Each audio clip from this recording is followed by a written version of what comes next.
¿Per qué sonan al armario? Vivimos en una sociedad que nos odia. Hay 6 países en el mundo donde nos ahorcan y nos lapidan. En més de 70 països ens condemnen inclús a cadena perpètua per la nostra orientació sexual.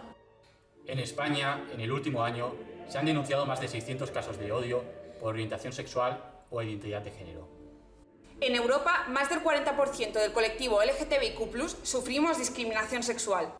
A Amèrica Llatina, el 80% de les persones trans són assassinades abans dels 35 anys.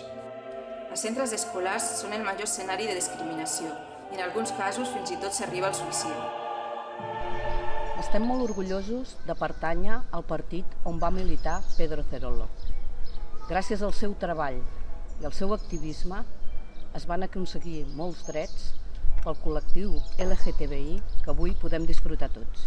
Estamos orgullosos que fuera Zapatero el que legalizara el matrimonio entre parejas del mismo sexo, siendo así el tercer país del mundo en legalizarlo.